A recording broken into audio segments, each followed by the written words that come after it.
최근에 집값 상승 1위가 어왕이고 2위가 시흥시더라고요. 수도권 전국에서 전국 집값 상승률이. 월판선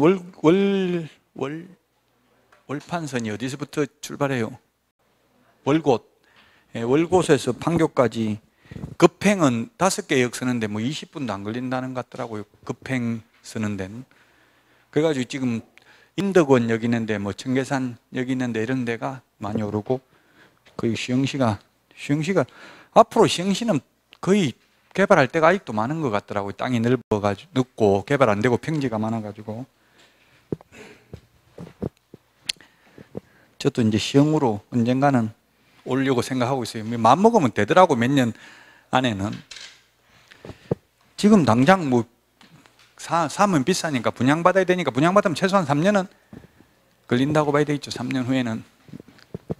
지금 이 100옷은 알아보니까 100옷도 보니까 한 8억에서 10억 하더라고요.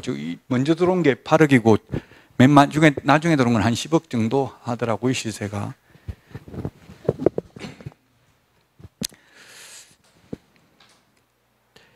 (79페이지) 보겠습니다. 79페이지.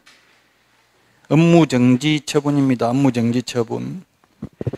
자, 업무정지 자격 취소는 반드시 해야 되는데, 업무정지, 자격정지는 할 수 있다. 거래정보사업자 지정 취소도 할 수 있다. 할 수 있다, 하야한다, 이런 걸 잘 봐야 돼요.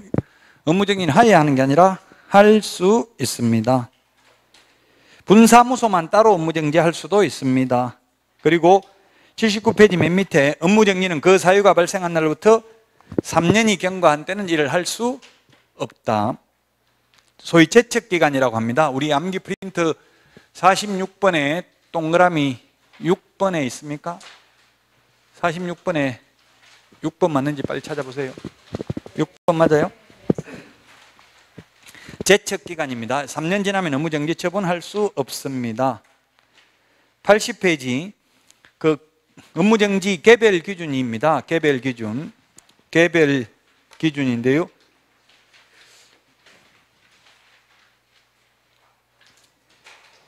나에 보니까 기간 계산은 위반 행위에 대해서 업무정지 처분 또는 과태료 처분을 받은 날과 처분 후 다시 같은 위반 행위를 하여 적발된 날을 기준으로 한다. 적발된 날을 기준으로 한다고 되어 있죠. 적발된 날. 위반 행위를 하여 적발된 날을 기준으로 합니다. 그 다음에 나번에 이건 새로 다 신설된 내용입니다. 작년에는 없다가.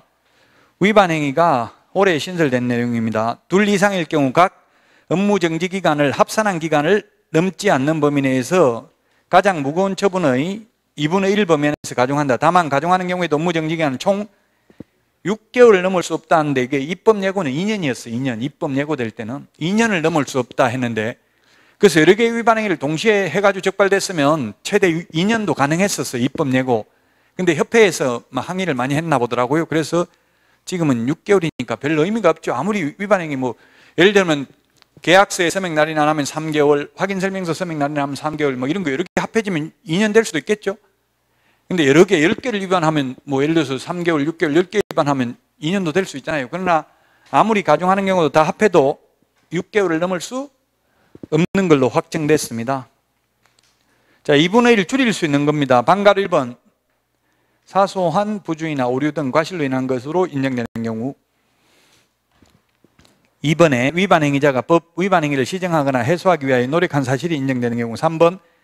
그 밖에 위반 행위의 동기, 결과, 위반 정도 등을 고려하여 업무정지를 줄일 필요가 있다고 인정하면 2분의 1을 줄이고요. 자, 그 다음에 2분의 1을 늘리는 거는, 늘리더라도 6개월을 초과할 수는 없다고 했죠. 방가로 1번. 위반 행위의 내용 정도가 중대하여 소비자 등에게 미치는 피해가 크다고 인정되는 경우. 2번. 그 밖에 위반 행위의 동기, 결과, 위반 정도 등을 고려하여 업무정지 기간을 늘릴 필요가 있다고 인정되는 경우 2분의 1을 늘릴 수 있지만 아무리 늘리더라도 6개월을 초과할 수는 없다. 암기 프린트는 20번에 있고요. 지금 15개가 있는데 그 개별 기준을 보면 15개가 있는데 6개월짜리가 1번 동그라미 해보면 1번 6개월, 그 다음에 4번 6개월, 그 다음에 11번 6개월, 12번 6개월, 13번 6개월, 6개월짜리가 5개, 15번 1개월, 나머지 9개는 3개월입니다. 개별 기준. 이 개별 기준의 2분의 1 범위 내에서 늘리거나 줄일 수 있다고요? 아무리 늘리더라도 6개월을 초과할 수는 없다.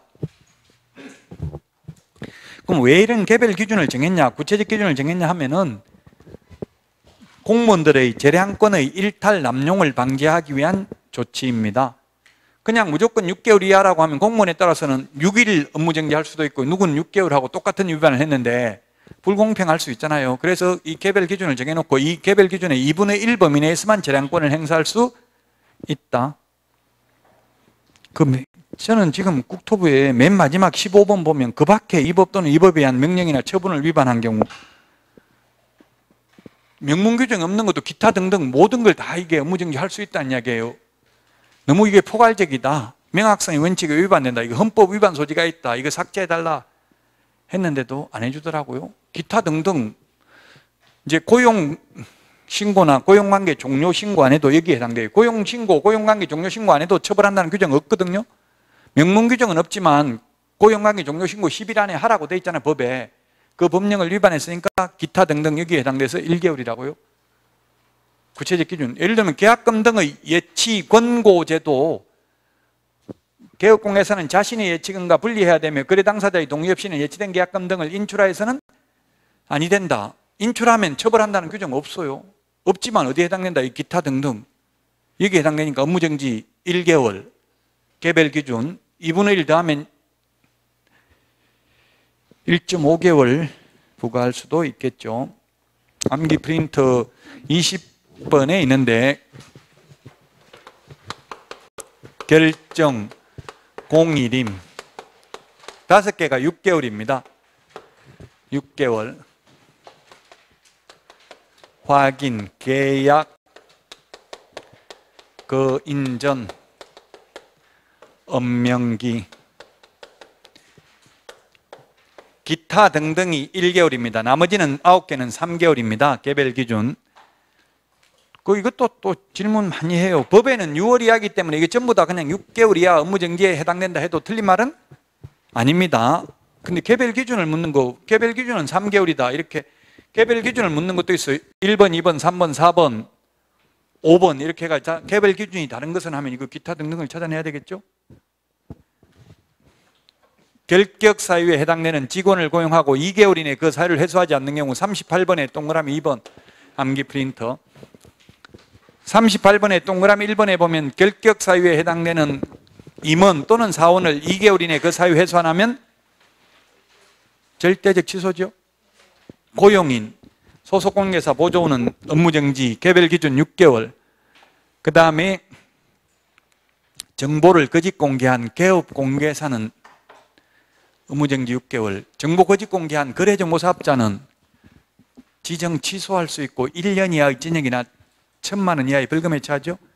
암기 프린터 55번에 6번, 7번인가요? 55번에 몇 번인지 보세요. 6번, 7번입니까?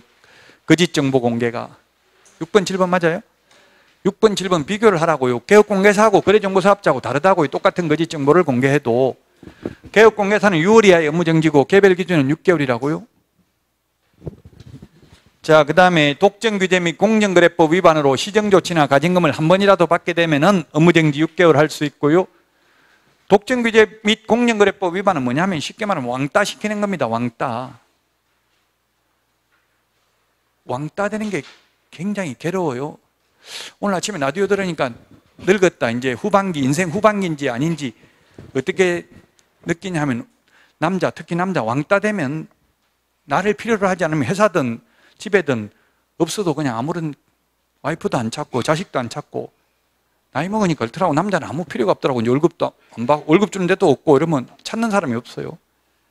그럼 이제 늙었다는 걸 자기가 느끼라 하더라고요. 그럼 어떻게 해야 돼? 돈이 중요하다고. 그러니까 돈을 벌고 이러면 돈을 가지고 있으면 그렇게 무시 안 하겠죠. 돈 받으려고 말도 걸고 하겠죠. 돈 없으면 아무도 그냥 투명인간 취급해요.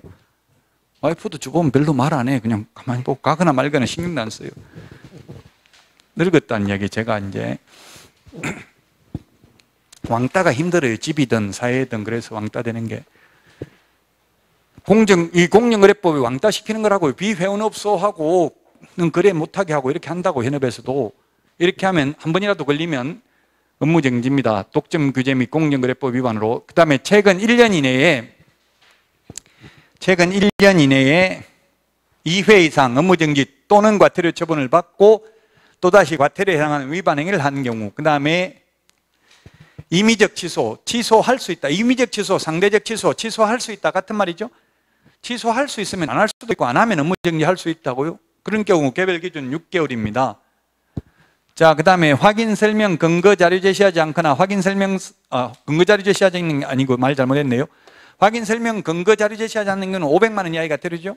확인 설명서 쌍방교부하고 3년 보존하지 않거나 확인 설명서에 서명 날인하지 않거나 계약서 쌍방교부 5년 보존하지 않거나 계약서에 서명 날인하지 않는 경우, 거래 사실을 거래정보사업자에게 통보해서 정보망에서 삭제하지 않는 경우, 인장 등록 위반, 전속 중개계약서 사용하지 않는 경우, 이 업무지역범위 이거는 시험에 잘 안 나옵니다. 왜? 부칙개공, 중개인이니까. 부칙개공, 부칙이라는 말 들어가면 시험에 잘 안 나온다고 했죠. 출제위원들이 부칙을 찾지를 못한다고요. 7638호 부칙이니까.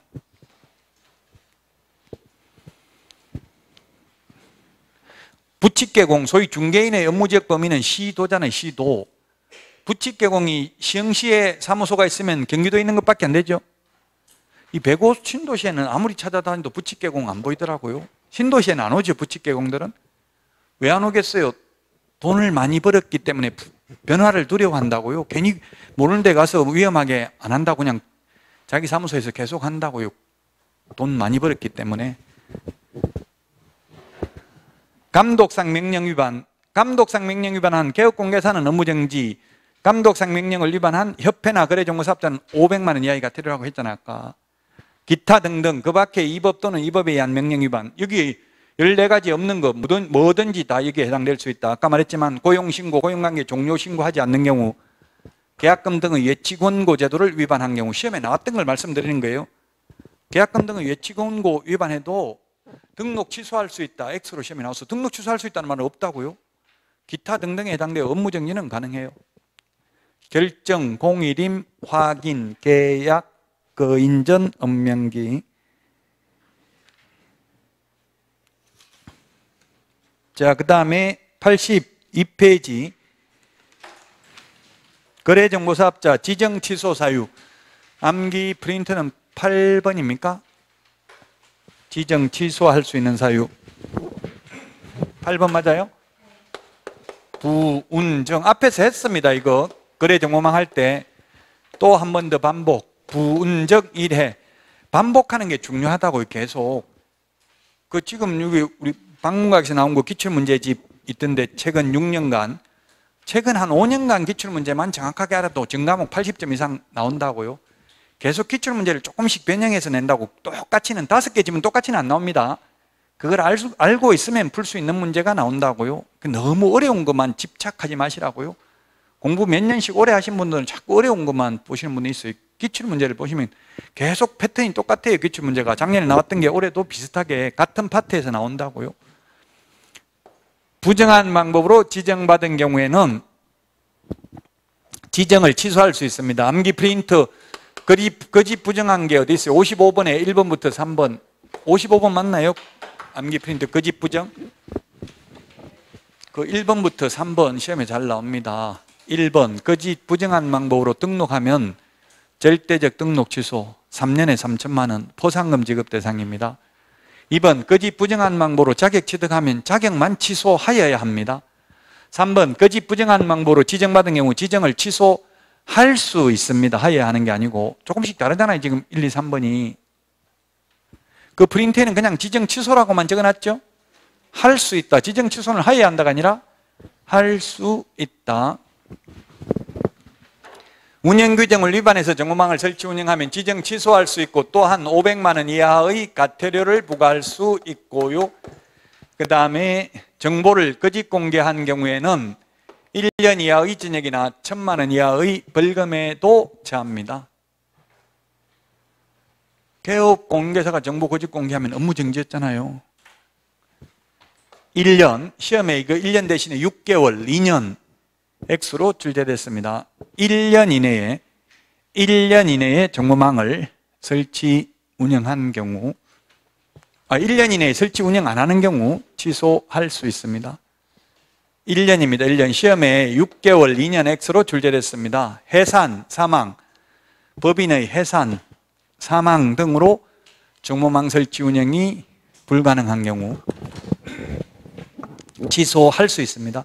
사실 해산되고 없으면 취소하겠죠. 하여야 할 겁니다. 그러나 법조문에는 하여야 한다 아니라 할 수 있다로 되어 있습니다. 부운정일해, 취소할 수 있는 사유.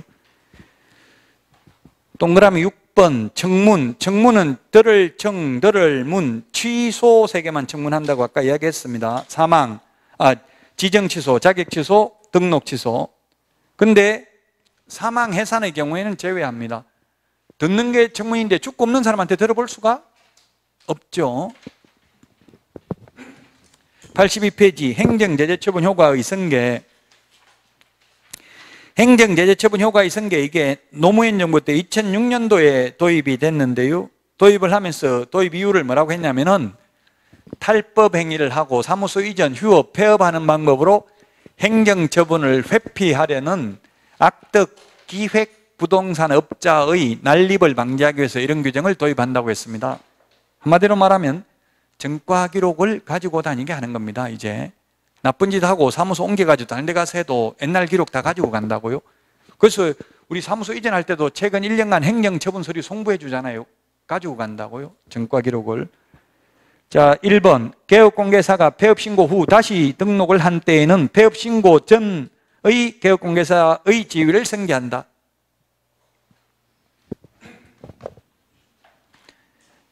2번 폐업신고 전의 개업공개사에 대해서 업무정지, 과태료 위반 행위를 사유로 행한 행정처분 효과는 그 처분일로부터입니다. 시험에 폐업일로부터 1년 X로 출제됐습니다. 폐업일로부터 1년이 아니라 처분일로부터 1년간 다시 등록한 개업공개사에게 승계된다. 83페이지 동그라미 1번 재등록 개업공개사에 대해서 폐업신고 전의 등록 취소, 업무정지 위반 행위에 대한 행정처분을 할 수 있다. 다만 다음에 해당하는 경우에는 제외한다. 폐업 신고한 날부터 중개사무소 개설 등록한 날까지의 기간, 즉 폐업 기간이 3년을 초과하면 폐업 신고 전의 위반 행위로 인한 등록 취소 못한다고요. 동그라미 2는 폐업 기간이 1년을 초과하면 폐업 신고 전의 위반 행위로 인한 업무정지 못합니다. 동그라미 2번 행정제재처분 효과의 승계 등 규정에 의하여 행정처분을 함에 있어서는 폐업기간, 폐업사유 등을 고려해야 되고요. 5번 개업공개사인 법인의 대표자에 관하여는 행정처분 효과의 승계 등 규정을 준용한다. 이 경우 개업공개사는 법인의 대표자로 본다. 자, 지금까지 읽어본 내용을 다시 한번 보면은 그러면 절대적 취소 사유에 해당됐습니다. 절대적 취소 사유에 해당되니까 취소돼 버리면 3년 동안 개업도 못하고 취직도 못하잖아요. 결격 사유니까. 그래서 취소되기 전에 스스로 폐업 신고를 해버렸습니다. 폐업 신고를 했다가 1년 있다가 다른 데 가서 재등록을 하면 옛날에는 새 출발했습니다. 다시 새 출발했다고 중개업 가능하다고요? 근데 지금은 폐업 신고 전의 개업공개사 지위를 승계하니까 1년 후 재등록해도 옛날 거까지 다시 등록을 취소합니다. 폐업 신고 전에 개업공개사의 지위를 승계하니까 등록이 취소되고, 등록 취소되면 몇 년 지나야 된다? 3년 지나야 되는데, 이 경우는 법 제10조 1항 제8호에 보면은 폐업 기간만큼 빼준다. 1년. 그럼 몇 년 지나면 돼요? 2년만 지나면 됩니다. 이 2년하고 1년 폐업했기 때문에 합하면 결국 3년이죠. 잔머리 굴려도 소용없다. 처음에 바로 등록 취소됐다 하더라도 어차피 3년만 지나면 결격 사유에서 벗어난다. 따라서 이제 폐업 기간이 3년을 초과하면 폐업 기간이 3년 초과하면 폐업 신고 전의 위반 행위로 인한 등록 취소 못 한다고요. 그다음에 폐업 기간이 1년을 초과한 경우에는 폐업 신고 전의 위반 행위로 인한 업무정지 못 한다. 업무정지 최대 6개월인데 6개월 안 당하려고 1년 넘게 폐업을 했다고요. 이미 죗값을 치른 것으로 보고 다시, 그럼 논리적으로 보면 이게 1년이 아니고 6개월로 하는 게 타당하긴 하죠. 논리적으로 보면 등록 취소가 3년이니까 3년 지나면 어차피 벗어나니까, 그럼 업무정지도 6개월로 하는 게 타당한데 규칙을 그냥 1년으로 만든 거예요. 이건 논리적으로 왜 1년이냐고 설명 못 드린다고요. 규칙을 그렇게 정한 거라고요. 폐업기간 6개월이 아니라 1년을 초과하면 폐업신고 전에 위반 행위로 인한 업무정지 할 수 없다. 우리 암기 프린터 1년, 3년에 다 정리는 되어 있습니다. 자, 그 다음에 1월 1일 날 업무정지 처분을 받았습니다. 그리고 2월 1일 날 또다시 업무정지 처분 받자마자 폐업을 했습니다. 폐업했다가 7월 1일 날 재등록을 했습니다. 그래가지고 10월 1일 날 다시 업무정지에 해당되는 위반 행위를 했습니다. 옛날 같으면 이 행정제재처분 효과의 승계 규정이 없다면 이 기간 동안 폐업을 했기 때문에 재등록하면 새 출발이라고 했어요. 그냥 업무정지 한번 당하면 됩니다. 근데 지금은 이런 업무정지 과태료 처분은 그 처분일로부터, 폐업일로부터가 아니라 처분일로부터 1년간 재등록한 개업공개사에게 승계된다. 아직 1년이 안 지났기 때문에 비록 이 기간 폐업을 했음에도 불구하고 최근 1년 이내에 2회 이상 업무정지 처분을 받고 또다시 업무정지 처분에 해당되는 위반 행위를 한 것으로 보아서 이건 절대적 취소 사유에 해당된다는 이야기입니다. 정가 기록을 가지고 다니기 때문에 이제 행정처분을 피하려고 폐업해봐도 소용이 없다는 이야기입니다. 폐업일로부터가 아니라 처분일로부터 1년간 재등록한 개업공개사에게 승계됩니다.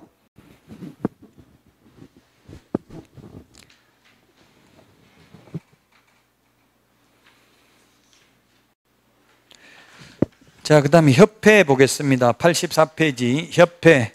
협회는 내용이 굉장히 많은데 시험에 한 문제 정도밖에 안 나옵니다. 상대적 중요도는 낮은 편입니다. 왜냐하면 협회 설립해도 되고 안 해도 되고 가입해도 되고 안 해도 되기 때문에 그렇습니다. 근데 입법 예고된 거에 의하면 협회 이제 의무적으로 가입, 협회 요구사항을 받아준 것 같아요. 국토부에서. 협회 무조건 가입해야 된다. 개업을 하면. 의무적으로 가입하면 지금 아마 협회 회비가 50만 원인데 가입비가 아마 100만 원으로 올릴 거예요. 옛날에 100만 원 했거든요. 의무 가입할 때.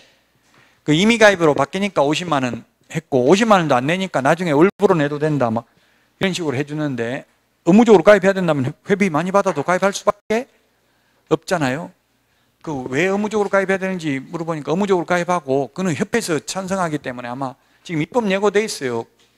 국회 입법 예고라고 인터넷 치보면 국회 입법 예고 사이트 assembly.go.kr 그 사이트 나옵니다.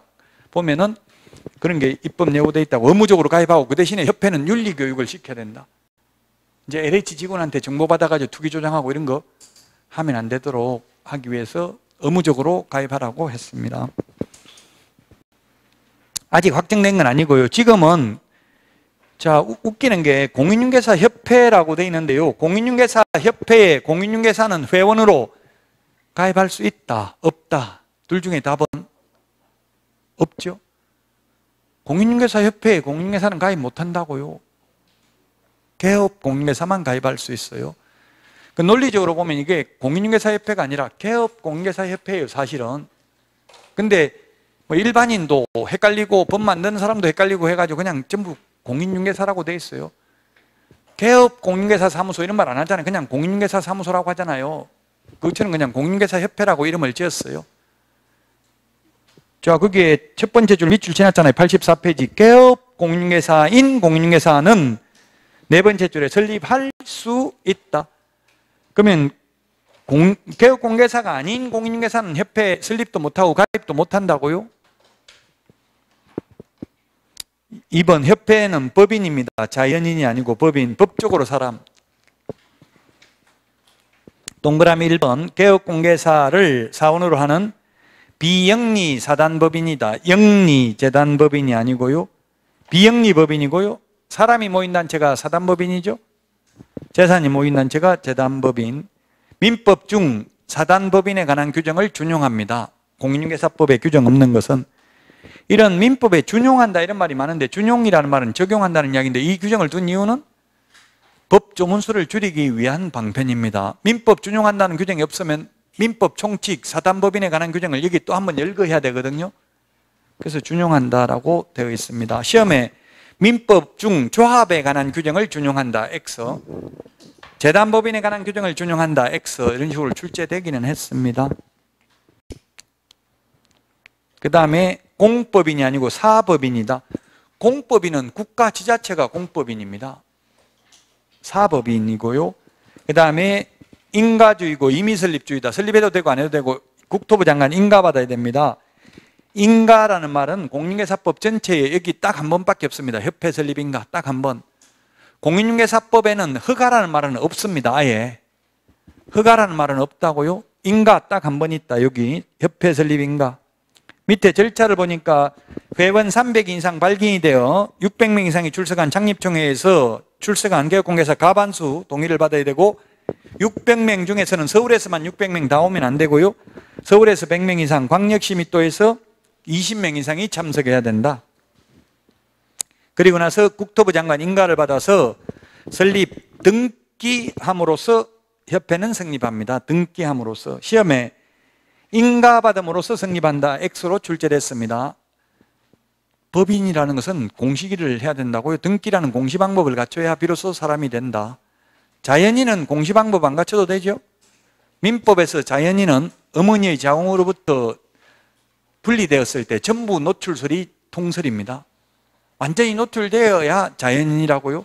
그런데 형법에서는 사람은 진통설입니다.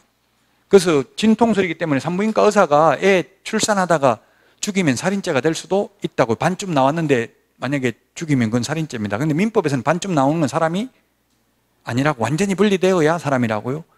민법에서 만약에 태어나다가 사산하면은 상속권이 없죠. 출생을 정지 조건부로 상속이 된다고요. 자연인은 공시방법을 안 갖춰도 되는데 법인은 등기라는 공시방법을 갖춰야 된다. 84페이지 맨 밑에 그 30명, 20명 숫자 비교하라는 이야기예요. 협회 광역시 및도에서는 20명이고 거래정보사업자는 5 빼기 2는 3이라고 했죠. 30명, 5 빼기 2는 3. 30명, 20명 이 숫자 바꿔서 시험에 낼 수 있다 이 말이에요. 숫자 시험에 나왔습니다. 600명, 100명, 20명 가로해놓고 다음 중 가로 안에 들어가야 될 숫자로 올바른 것은 기출문제 이렇게 나왔다고요. 기출문제 강조하는 이유는 계속 기출문제 패턴이 돌고 돌기 때문에 말씀드리는 거예요. 5개 지문 똑같이는 안 나오지만 기출문제만 알고 있으면 충분히 80점은 받습니다. 모든 과목. 85페이지 협회의 주된 사무소는 서울에 두어야 한다 X 삭제됐습니다. 옛날에 두어야 한다 규정이 있었는데 삭제됐다. 100곳 신도시에 두어도 됩니다. 서울에 두어야 한다는 규정 삭제됐습니다. 105 신도시에 서울대병원 800병실 들어온다는데 맞아요?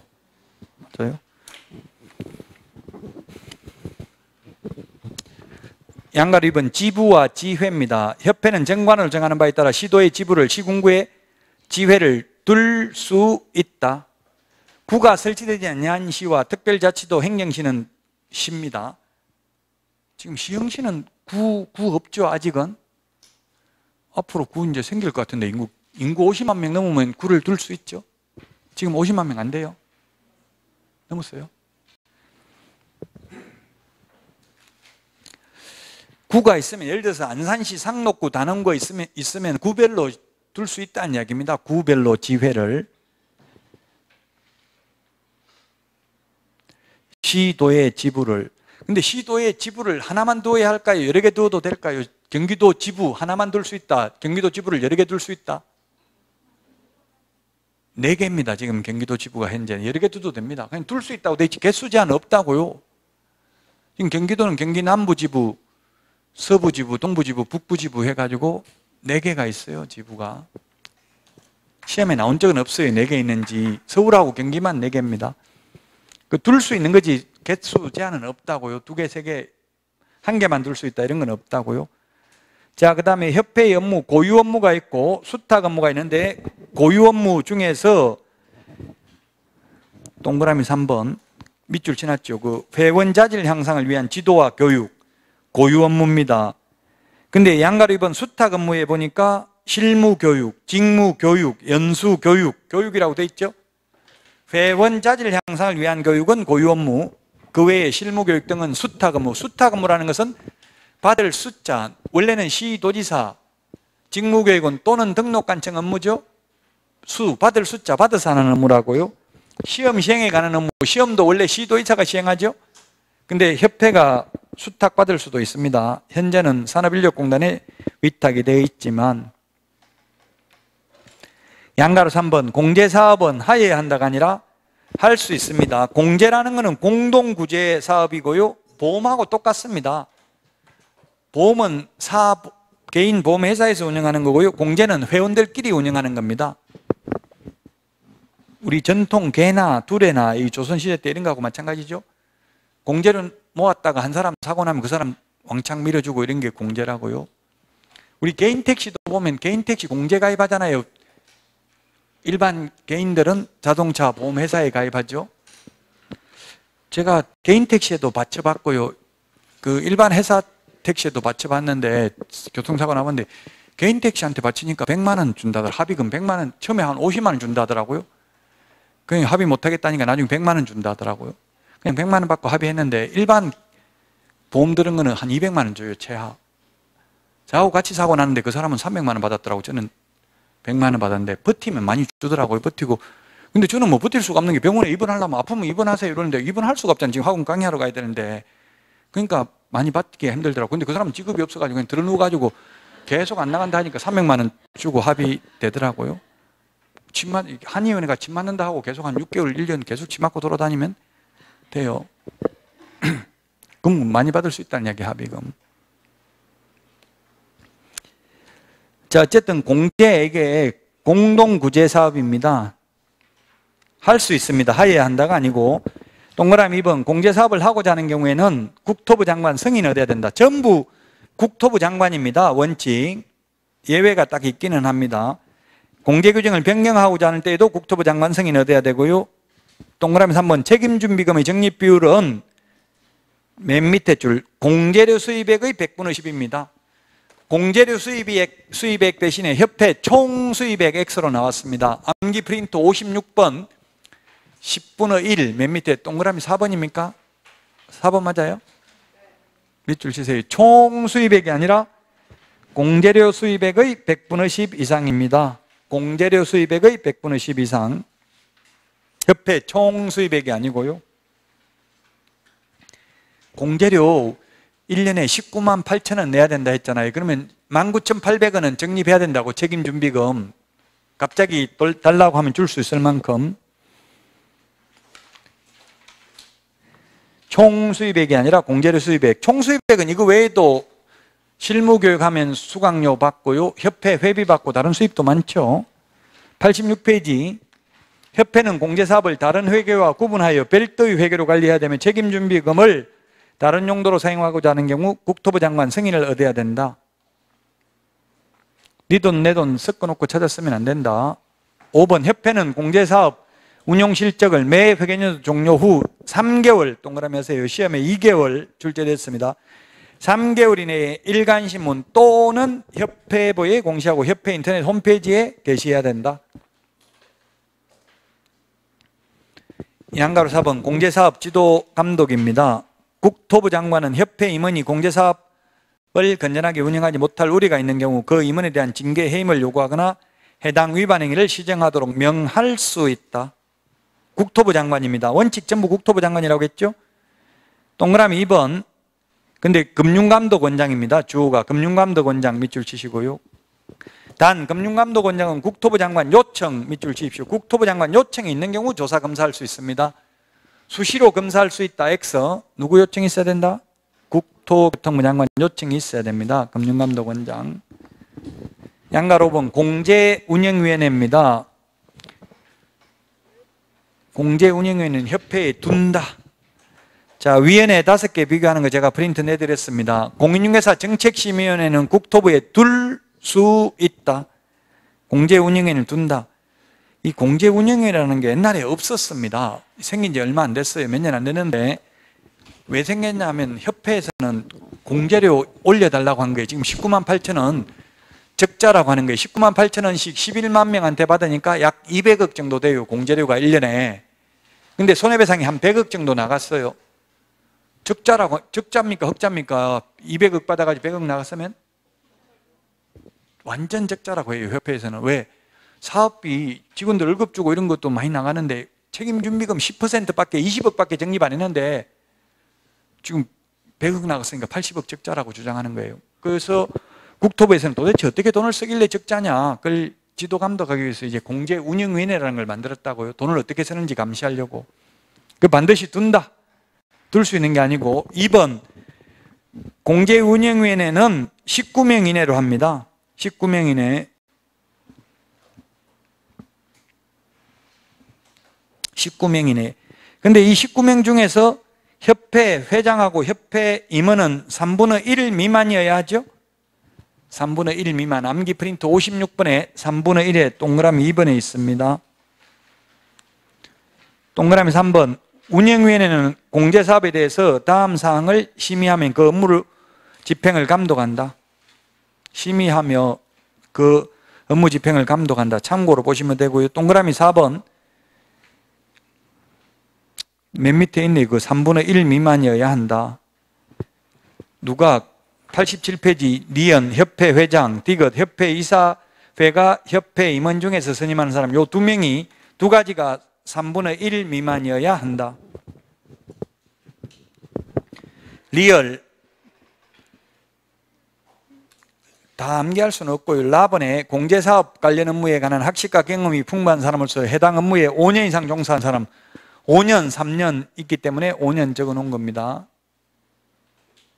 참고로 보시고요. 다 암기하기는 어렵고. 그 다음에 5번 공무원과 협회 회장을 제외한 임기는 위원회 임기는 2년이다.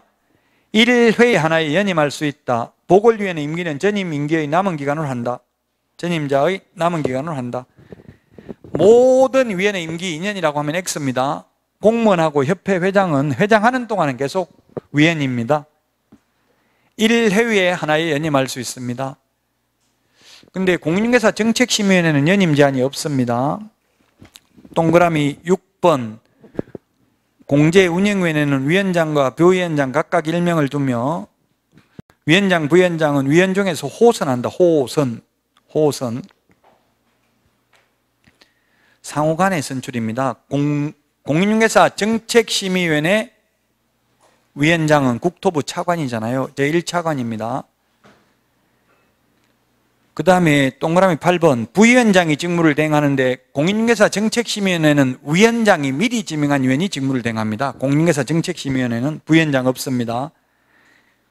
9번 과반수 출석 과반수 찬성입니다.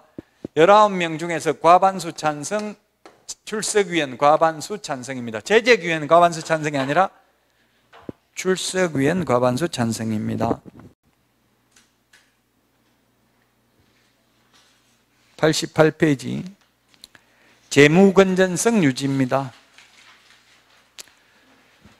맨 위에 줄에 보니까 100분의 100 이상을 유지해야 된다. 100분의 100 지급 여력 비율 100분의 100 100% 100분의 100 1 100%죠. 그러면 돈 지금 200억 받아가지고 20억만 적립했는데요. 그러면 적립된 금액 말고 만약 300억 손해배상 청구 들어오면 공제금 어떻게 할 거냐고 줘야 된다고요. 그래서 지금 협회는 100분의 100, 100% 유지해야 되기 때문에 현금을 900억을 보유하고 있어요. 공제료 받은 금액은 200억이지만 1000억 손해배상 나갈 수도 있는 거잖아요. 손해 많이 생기면.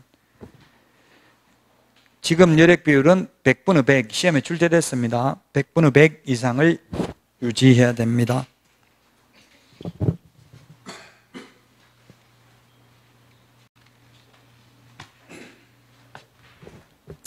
지도 감독권자 앞에서 암기 프린트 12번 했습니다. 지부, 지회 모두 국토부 장관입니다.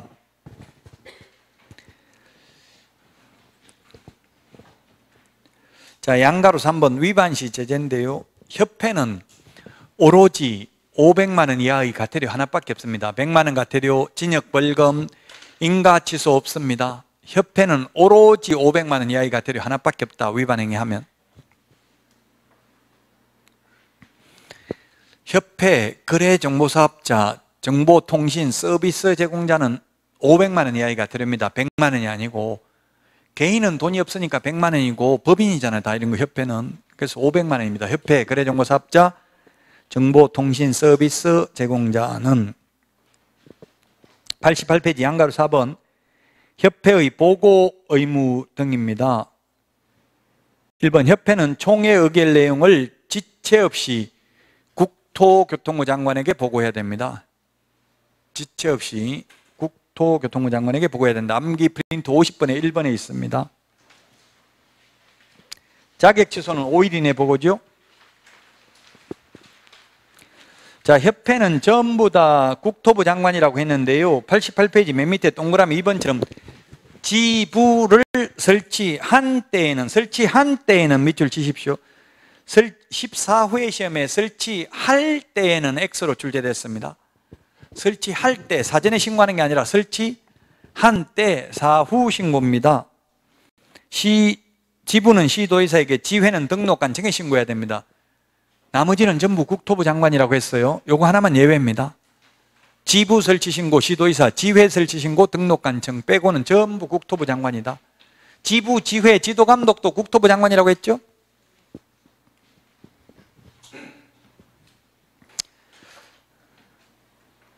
(89페이지에) 보면 전부 국토부 장관이잖아요. 지부, 지회 설치 신고만 시도의사, 등록관청. 물론 아까 금융감독원장은 국토부 장관 요청이 있는 경우 검사할 수 있죠. 공제사업에 대해서. 금융감독원장이.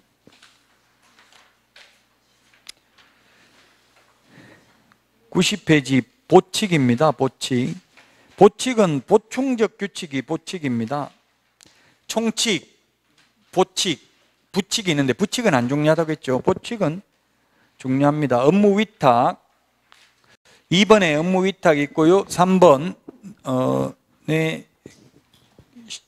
교육 인력인데, 자, 업무 위탁인데 첫 번째 교육 위탁입니다. 교육, 실무 교육, 연수 교육, 교육 위탁이 있고요. 그 다음에 시험 위탁이 있습니다.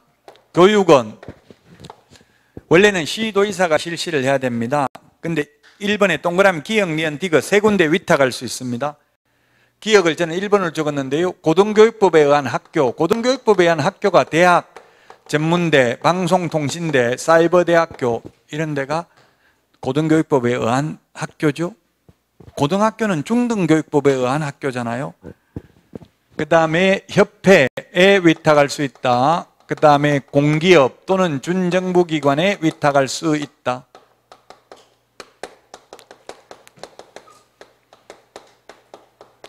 그 다음에 시험 업무 위탁인데, 시험은 원래 시도의사가 실시해야 되는데 시험은 공기업 또는 준정부기관에 위탁할 수 있고, 지금 현재는 준정부기관인 산업인력공단에 위탁이 돼 있다. 그 다음에 협회에 위탁할 수도 있다. 그러나 대학 전문대학에는 위탁할 수 없다. 시험 업무는. 그걸 주의하시라고요. 자, 그 다음에 또 하나 더 뭐가 있냐면 매수 신청 대리 실무교육, 지정 승인 요청.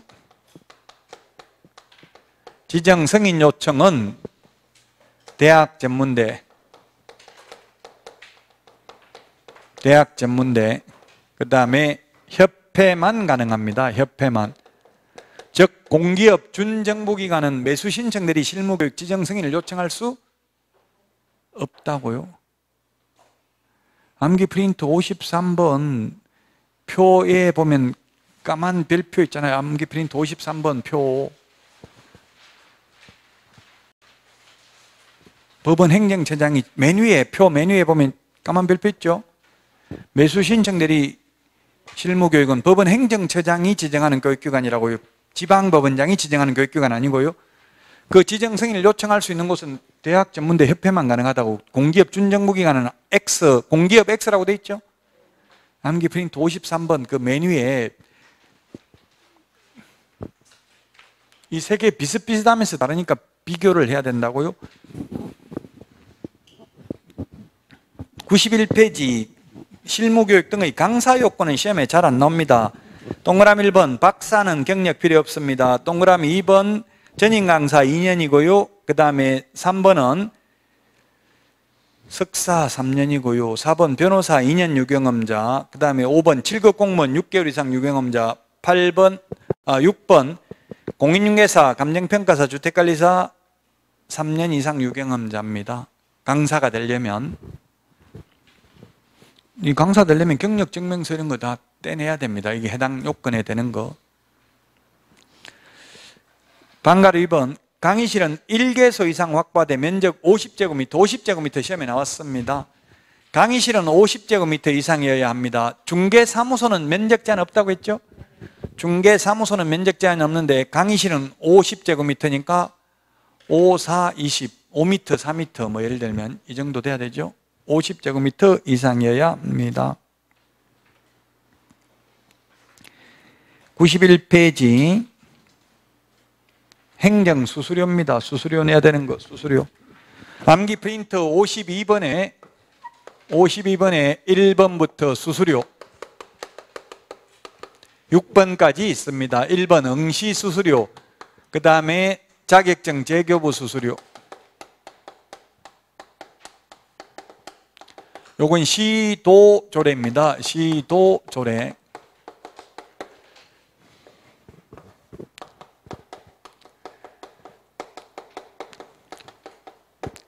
등록 신청, 등록증, 재교부 신청.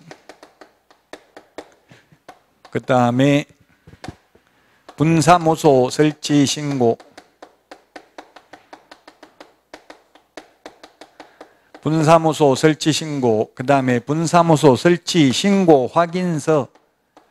옛날에 작년까지 신고 필증이라고 했는데 바뀌었습니다. 신고 확인서, 재교부. 신고 필증이 신고 확인서로 바뀌었다고요? 그냥 신고 필증은 한자고 신고 확인서는 그냥 한글이랍니다. 특별한 의미는 없어요. 이건 시군구조례입니다. 시군구조례, 시군구조례. 그래서 만약에 지금 부천시는 소사구, 원미구, 오정구 없어졌죠? 부천시는 구가 없어졌고요. 안산에 있는데 안산시 상록구에 개업을 하려면 안산시 조례가 정하는 수수료 내고 상록구청장한테 등록해야 되죠? 상록구는 조례 없습니다. 비자치구는 조례 없죠? 자격증 교부할 때는 수수료 낸다, 안 낸다? 여러분들 학교 가면 처음에 자격증 줄 때는 수수료 안 냅니다. 분실하면 내야 됩니다.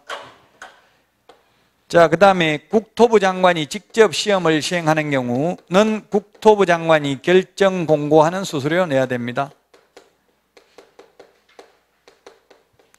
국토부 장관이 결정 공고하는 수수료 내야 된다. 그 다음에 시험을 위탁한 경우에는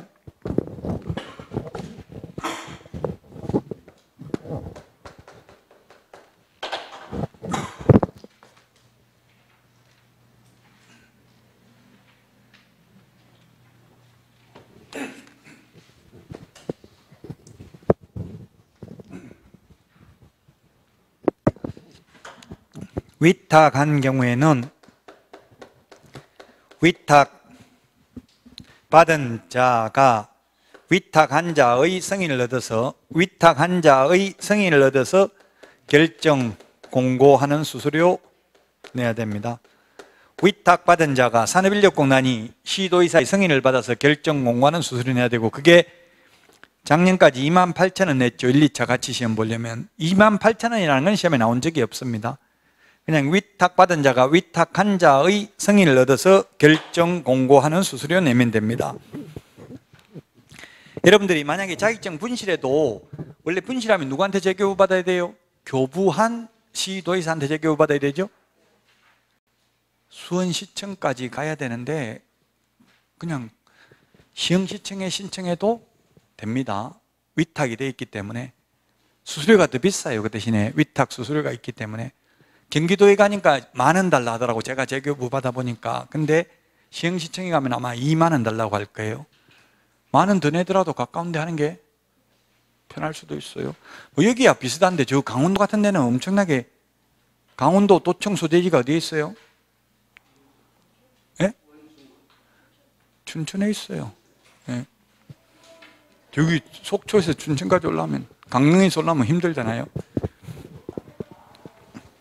지금 충청남도도 도청 소재지, 경상북도도 지금 이름 별로 없는 데 있어요. 충청남도 도청 소재지가 어디에 있어요? 홍천? 홍성? 홍성하고 그 여러 개 거쳐 있는 것 같은데, 딱 홍성은 아니고.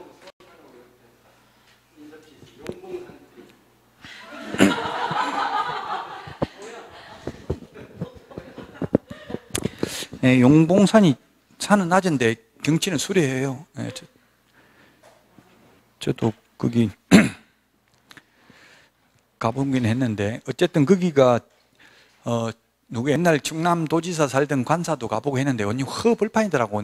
진짜 외롭겠더라고. 아무도 없는데 관사에 경찰서하고 관사하고 그 있더라고요. 보니까 허벌판에, 제가 옛날에 갔을 때는 버스 터미널도 없더라고요. 그 충청남도 도청 소재지를 딱 충청도 지도를 그려가지고 한 가운데다 만들어놨어요. 충청남도 지도 중에서. 제가 볼 때는 아산에 그 배방역, 아산역 있는데 거기 했으면 좋았을 텐데, 이제 그 논리적으로 그러면 자꾸 불만이 많으니까 그냥 한 가운데 한 거예요. 지금 시흥시청도 지도를 보니까 시흥시 한 가운데더라고요. 시흥시청이 지금 지도상. 뭐 105세 한다든가 이러면 또 다른 데서 불만 있잖아요. 왜 우리 한테로 안 오냐 이렇게 할 수 있잖아요. 그러니까 지도 보고 한 가운데다가 그냥 해놓은 데가 많아요. 경상북도 도청도 마찬가지고요.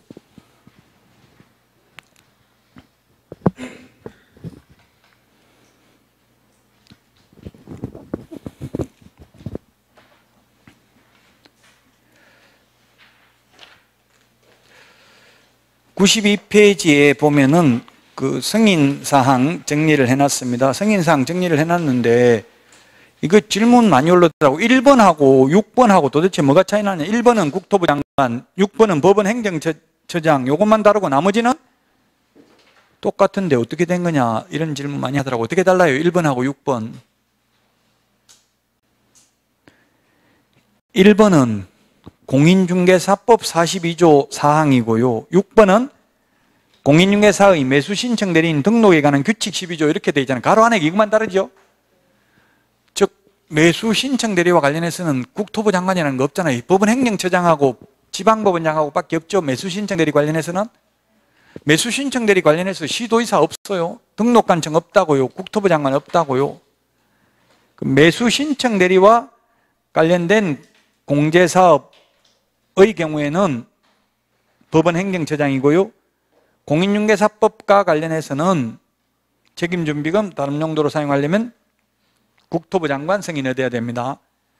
매수신청 대리냐 공인중개사법이냐 이게 차이라고요. 1번하고 6번.